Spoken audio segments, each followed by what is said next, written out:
Have you ever looked at a chimpanzee and wondered, how are we related? It's a question that has fascinated us for centuries. We share about 98.8% of our DNA with them, yet the differences are undeniable. So, when and why did our paths diverge? What really happened on that day millions of years ago when the human lineage split from the apes? Let's travel back in time to find out. Our story begins in Africa, somewhere between 6 and 8 million years ago. The world was changing. The dense, lush forests that blanketed the continent were starting to shrink, giving way to vast, open savannas. For the apes living there, this was a monumental shift. Their home, the forest canopy, was becoming fragmented. Food was scarcer, and traveling between trees meant venturing out into the dangerous, open ground. This environmental pressure was the crucible in which our ancestors were forged. For one group of apes, the answer was to adapt to this new world. This was the moment of divergence, the Great Split. It wasn't a single dramatic event, but a slow, gradual process playing out over thousands of generations.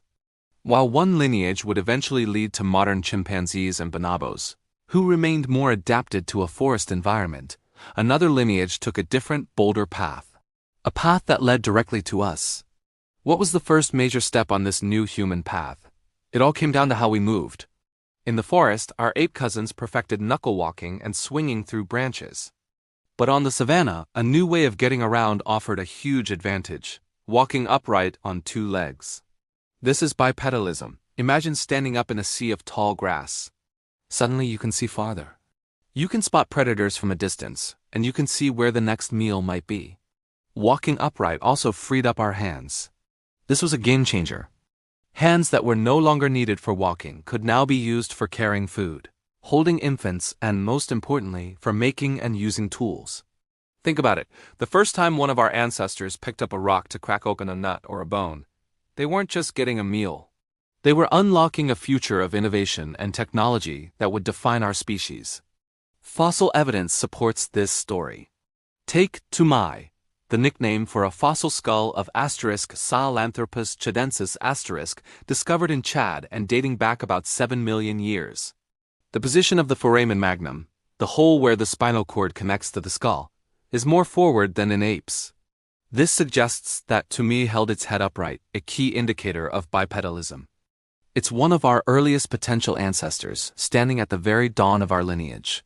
Then there's Ardi, a 4.4 million-year-old fossil of Australopithecus ramidus Ardi's pelvis shows adaptations for both climbing in trees and walking upright on the ground.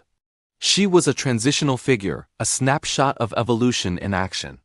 She still had a grasping big toe for climbing, but her body was clearly adapted for life on 2 feet. She wasn't a chimp, as she wasn't a human. She was something in between, a crucial link in our evolutionary chain.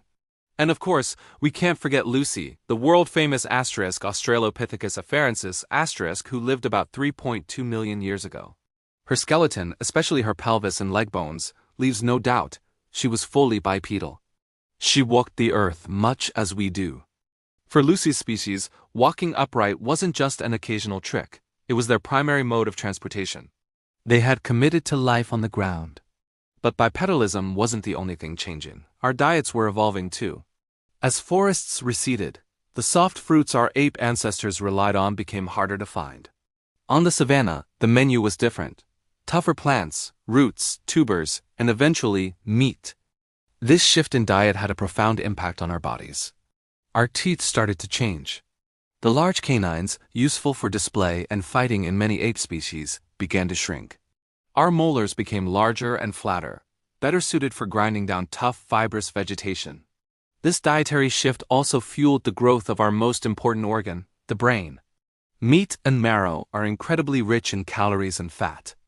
By learning to scavenge and later hunt, our ancestors accessed a powerful new energy source. This high-quality fuel was exactly what a growing, energy-hungry brain needed. A feedback loop was created. Smarter brains led to better tools and strategies for getting food, which in turn provided more energy for an even bigger brain. This brain growth is the hallmark of the genus Homo which emerged around 2.5 million years ago.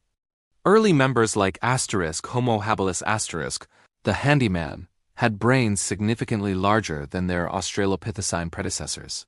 They were the first to consistently create and use stone tools, a technological leap that opened up a whole new world of possibilities.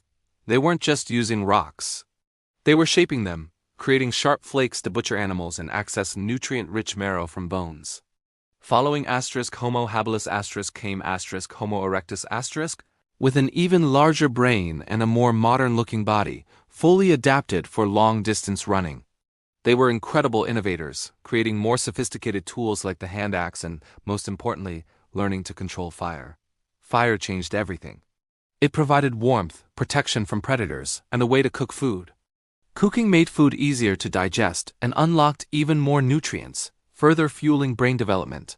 With these adaptations, bipedalism, tool use, a flexible diet, and growing brains, our ancestors were no longer confined to Africa. Homo erectus was the first of our relatives to venture out and populate vast areas of Asia and Europe. This was the beginning of our journey to becoming a global species. So the split from the apes wasn't a single event. It was a long, complex saga driven by a changing climate. It was a story of adaptation, of taking risks, and of seizing new opportunities. The move from the forest to the savanna forced our ancestors down a path that led to walking upright, freeing our hands, changing our diet, and growing our incredible brains. Every step we take on two legs, every tool we use, every complex idea we share, it all has roots in that ancient divergence. We carry the legacy of those pioneering apes who dared to step out of the trees and onto the open plain. They weren't just splitting from their cousins. They were beginning the incredible, improbable journey of becoming human. Thank you so much for watching and joining me on this incredible journey back in time. If you found this as fascinating as I do, please hit that like button and subscribe to the channel for more deep dives into the story of us.